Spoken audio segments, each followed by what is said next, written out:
Folks, we need to talk about home prices according to Redfin. We need to talk about the real estate market potentially being worse than '08.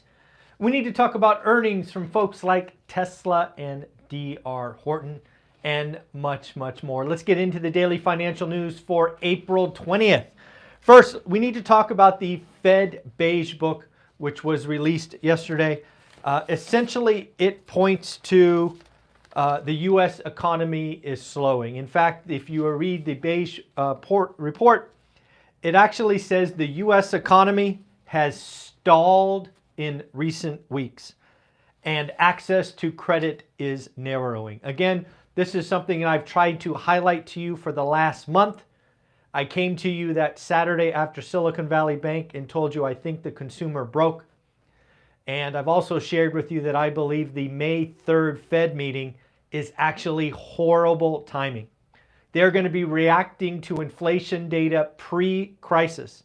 And I believe a lot of the economic pain that we will witness in the economy comes after May 3rd. So, long story short, I think we get our final quarter point raise on May 3rd, and then we are in a long holding pattern. But again, I believe the economic numbers get worse from here. The Fed Beige Book was just one example of just how quickly things can slow down. And again, we are a consumer-based economy, and when the consumer is scared, it is like a light switch.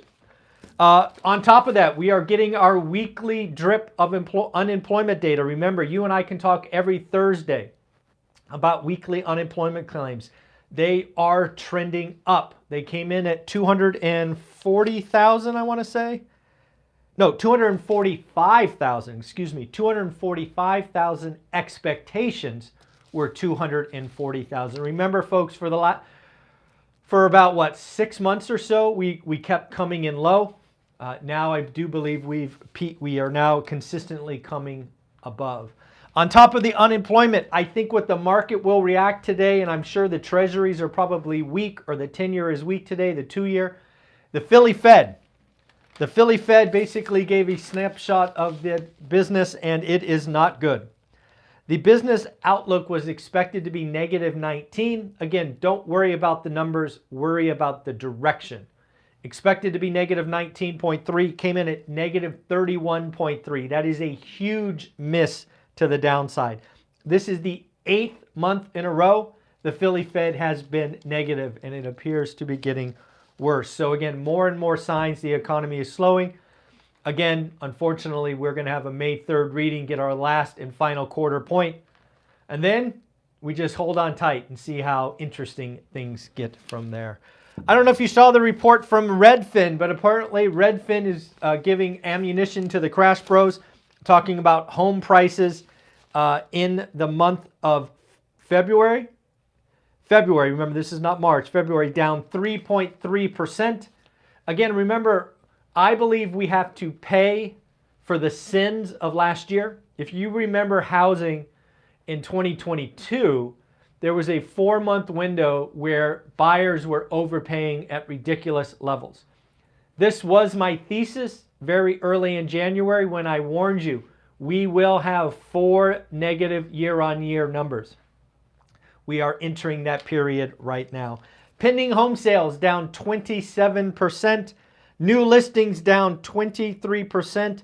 And unfortunately, bidding wars are back. Bidding wars are back. Approximately 44% of listings got more than one offer. So that's 2 or more.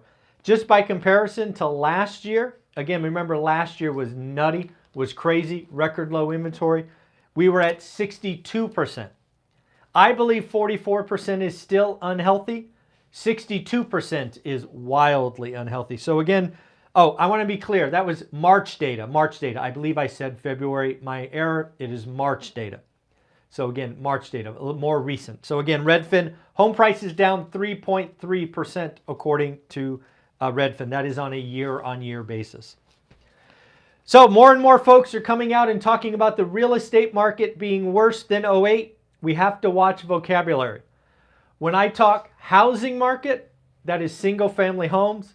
When people talk real estate market, it is very likely going to be commercial. We have talked about and warned about commercial for over a year now. It is here. We are seeing significant losses. We are seeing stuff go back to the banks. We're seeing foreclosures, and it is only going to get worse. It is very interesting to hear people talk about this potentially being worse than '08. I think they can be right if your lens is commercial. Office, worse than '08. Retail, worse than '08. How about hotels? Hotels being worse than '08. There is a lot of pain. I wrote some stuff down about Houston, Texas. I don't know what's going on in Houston. If you invest in Houston or you know a great real estate in Houston, I would love to hear about it. DM me on Instagram or tag them here. We talked about a 3,200 unit apartment building losing $100 million of limited partner money. That's, your and I's money. Now we have Crown Plaza of Houston taking a loss of $24 million. Marriott Galleria in Houston, $29 million loss. There is $1 billion in hospitality loans tied to Houston, Texas. They are 43% delinquent. Think about that. Hospitality loans, hotels, 43% delinquent in Houston, Texas. I do not know what's going on in Houston, Texas, but it seems to be no bueno, not good. So be careful out there. Earnings, we got some earnings that we need to talk about. First, we can talk about Tesla. A lot of Tesla bulls out there. It's hard to say, did they miss, did they meet? I'm going to say Tesla met expectations. They're within a whisper of earnings and revenue. However, I believe what people are going to be pointing at is earnings are down 20% year on year. Margins are sub 20. And if you saw their free cash flow number, I believe the expectation was like 2.4 billion, something like that. It came in about 400 million. There's a lot of ammunition for the bears in Tesla's most recent earnings. And again, you've cut prices 6 times. You've cut prices twice in the last month. I have to ask you a question. This is a serious question. If you were going to go to a provider of goods and you wanted one of their things, whether it's a car, a refrigerator, whatever, a phone, and that provider has been cutting prices 6 times in the last 3 or 4 months, whatever it's been, would you be in a big hurry to go buy it, or would you wait for another price drop? One of the things in economics that we learn about is that price elasticity. When does it spark demand? So I believe Tesla is setting up a very dangerous precedent where their would-be shoppers are waiting for the next price drop. It is something to think about. So again, Tesla, I think Tesla bears have a lot of ammunition for what they want. Wouldn't shock me if their stock is down a lot today. Let's go to D.R. Horton. I flagged D.R. Horton. Obviously, they are a home builder, something that we should be looking at on this channel. I told you that I think home builders are going to be crushing it. There is no crash coming to home builders. They went from 11% of the market to 28% and probably going higher. They are the only providers of supply, and they are financially flexible enough to buy down rates. We already learned from Black Knight, 5.5% is the magic number. Guess what? Home builders can get you there. So what did D.R. Horton do? They beat top line, beat bottom line. But what does that mean? They were expected to do $6.45 billion in 90 days. They actually did $8 billion. $8 billion. Expectation 6.45. They were expected to earn $1.93. They earned $2.73. Folks, the builders have the power, the flexibility. They're slowing down. They're not getting over their skis. Builders are doing really, really well. And they raised guidance. They beat top line, beat bottom line, raised guidance. So again, builders are doing very good. And their CEO says demand has improved from Q4. So lots of things going right for builders. We can talk about Amex, American Express, beat on revenue but missed on earnings. F5 actually beat top line, beat bottom line, but they announced a 9% headcount reduction. Yes, more layoffs being announced, controlling overhead. Key Corp, one of those regional banks, they missed top line, missed bottom line. Again, I'm starting to see the earnings season not be very good. On top of that, we have some more earnings. Las Vegas Sands, we talked about the hotel industry. People are buying experiences. Macau, right? Macau is opening up. China specifically. They beat top line, beat bottom line. Lam Research issued weak guidance. Again, lots and lots of stuff going on with earnings. Let's talk about existing home sales. Existing home sales just came out at 7 o'clock. It is why I was 2 minutes late, because I wanted to get this number. Existing home sales for the month of March. Remember, let's go through the numbers. Last month, 4.58 million. Expectations, 4.5 million. I came to you earlier in the week, said I think we're going to miss to the under, not because the market's not hot, but because there is not any inventory. I guessed 4.37 million. The actual number, 4.44 million. So again, we were right. It was below expectations. I don't know. We'll call that a push between the over and the under. But again, we were right. There's not enough inventory. All the activity is kind of below the median. The luxury market is definitely slowing down. So again, I want to call out attention to a couple of videos that were released yesterday. One with the amazing Jason Pritchard. Jason Pritchard, go to his playlist, talks about how last month he had to take several losses in his portfolio. I think they were about $60,000 or $70,000. What Jason has done, and we got receipts, he went back and he changed his focus on his business. And his business this month will net $300,000 to $400,000 in a month.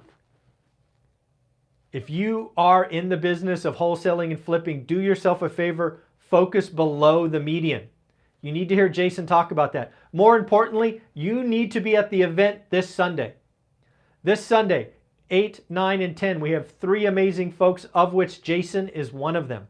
If you are not asking how Jason tweaked his business from suffering a $60,000 loss to making $300,000 to $400,000, you are missing out. Jason went from having a W-2 to being a wholesaler, flipper, to being an agent, to running a team. If you are in the real estate game, if you are an agent or thinking about it and you don't talk to him, you are missing out. On top of that, you got Beth and Ty. You need to be there. $47. I'll put the link below. It's been in past videos. Go get it. It's on Eventbrite. You can search my name. It is there for you. And of course, if you want to come see Jason in person, come shake his hand. He will also be at that May 13th event in Fresno. You do have the ability to still use that discount of sale $49. It will get you a $49 ticket. If you bought the $97 ticket, congrats. Reach out to them. You can take a friend for free. We wanted to make sure everybody is paying around the same price. So again, folks, amazing stuff going on. It is Thursday, 4/20. My stance is the same. May 3rd, quarter point, last one for the year. The economy is slowing down. I think a recession will be flagged in Q2. Let's just get through this. Let's get to the other side. And I think there will be some amazing opportunities Q4, Q1 in the commercial space. We still have no inventory in single family homes. That is not changing. I agree with Black Knight that 5.5% is the worst interest rate. And if we get to a recession, we actually might see that.